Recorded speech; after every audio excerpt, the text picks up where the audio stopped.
wondered what the final countdown to a cruise looks like? I'm about to share my ultimate last-minute cruise prep checklist that goes beyond just packing your bags. Ahoy, travelers! It's Amy here to help you make your travel experience a success. Well, as I began to prepare for our next cruise, I decided that I should make a video going over all those last-minute things that I do to prepare for my cruise. Now, this isn't going to be a packing list or deal with any of the cruise prep that needs to be done way before you get to that week prior to your cruise. No, instead, I hope to give you an idea of some of the things that I have on my list to do that last week before heading off on vacation. This has less to do with what to bring or pack, but instead all those things that are on my to-do list. So first, let's talk about those things that are on my list to get done within the week leading up to a cruise. Now, these aren't in any specific order. So luggage, I'm going to get my luggage out and my cruise bag out of storage. I like to lay my suitcase open up on the floor of my bedroom and then stack things in it as I pull them off the shelf or out of the closet prior to actually packing. I'm also going to go through my closet, pick out what I want to wear, and try on any clothes that I'm not sure if they still fit or not.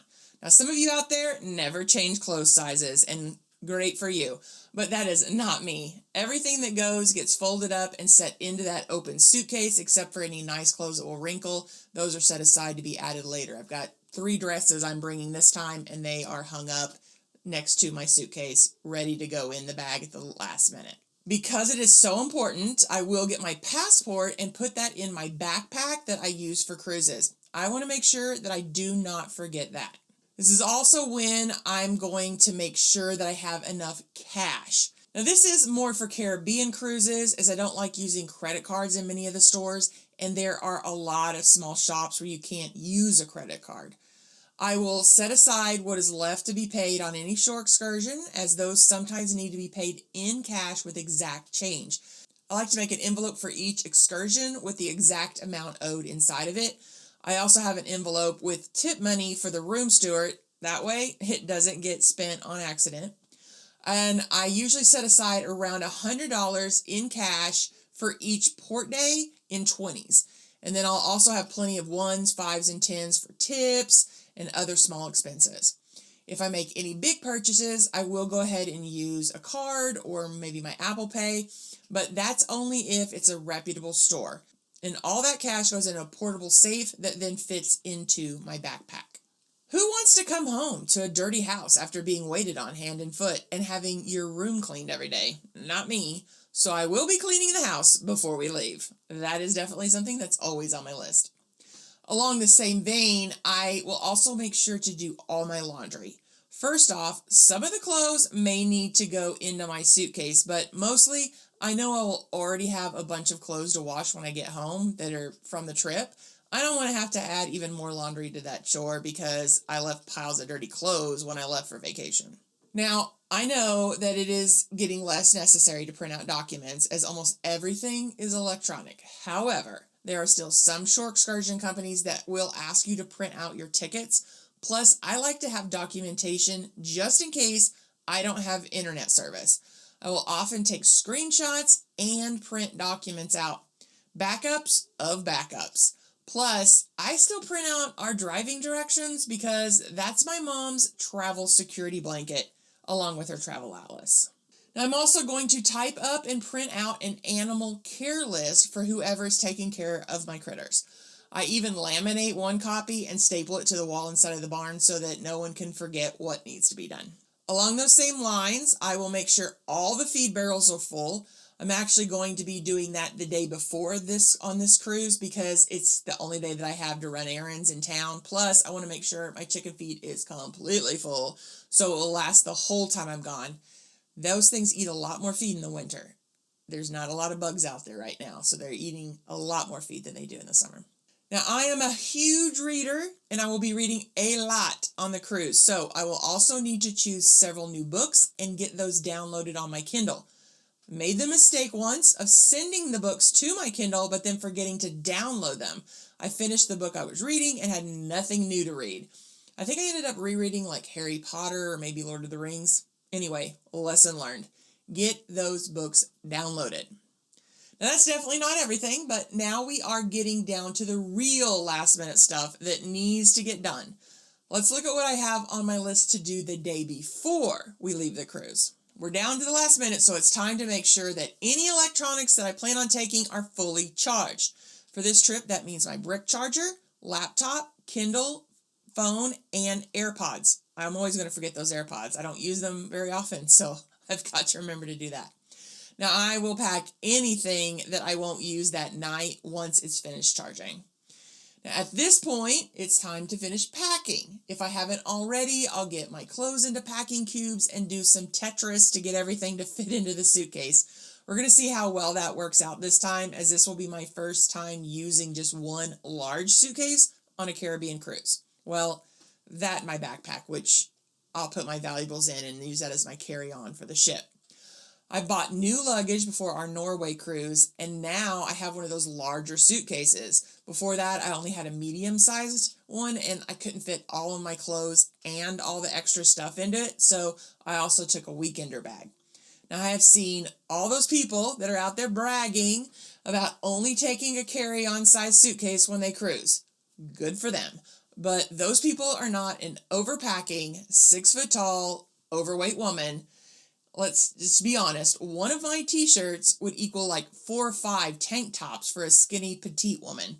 I'm guessing some women could pack a bikini for every day of the cruise and it would still take up less space than one of my bathing suits, because let me tell you, I'm making sure all of this is covered. So I will not be taking any advice on downsizing my suitcase. Thanks for coming to my TED Talk. Now, just like how I don't want to come home to a dirty house, I also don't want to come home to old food in my refrigerator. So I will be tossing out anything that I haven't eaten and that will go bad before I get home. Have you ever arrived home after your cruise and realized you don't have anything to eat in the house because, well, you tossed it all out when you cleaned out the refrigerator? At least not without having to cook. Well, I have, so I've started to freeze a couple of meals and have those in the freezer waiting for me when I come home. Nothing like a good home-cooked meal. I don't want to just nuke a burrito. I'm trying to stay away from that kind of stuff. And the last thing I want to come home to is a stinky house. Messy house, I could probably actually deal with. Stinky house? No.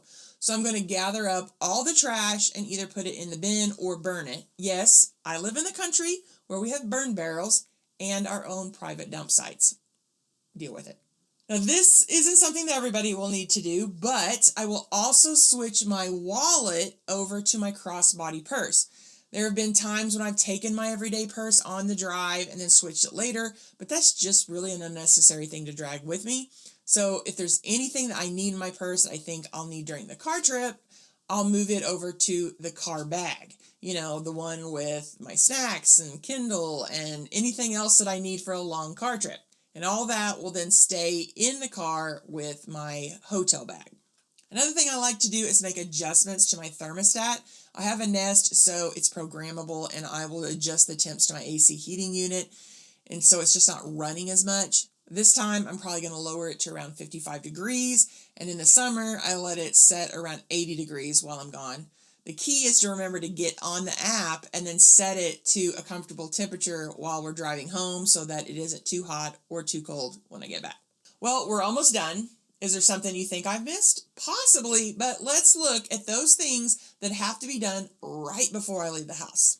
We always leave out early in the morning, especially when we're driving to our cruise port, which is almost all the time. And even if we do fly like we did last time, that's like almost a 2-hour drive. So there's always going to be those few last minute items I can't forget. I'll have my bag packed and waiting next to the door, but I also leave myself a note to remind me that there's a few last minute items I have to grab. So, number 1, if I haven't already, I will pack up any makeup I want to take. Now, the timing of this really depends on whether I plan on wearing any makeup during my trip or not. I may end up packing it actually this evening, as I don't wear makeup to work and I doubt I'll want to wear it on the car ride. Number 2, usually I will grab a pillow and possibly even a blanket for the car ride. I'm unlikely to sleep in the car. I'm just not one of those people who can sleep while traveling, but I still like to snuggle up and rest. Plus, this is one of the perks of driving over flying. Number 3, Since we won't be stopping for at least a couple of hours, I will need to grab a drink for the road. Now I know some people, maybe a lot of people, start their road trips with a stop at the convenience store, but that's not us. Besides, it would be a 20-mile drive before we even made it to a gas station. I already have all my snacks packed, so I just need to grab a drink. And number 4 is packing medicine. On this trip, I'm going to need to bring the medicine that I take for my rheumatoid arthritis, and it has to be kept cold.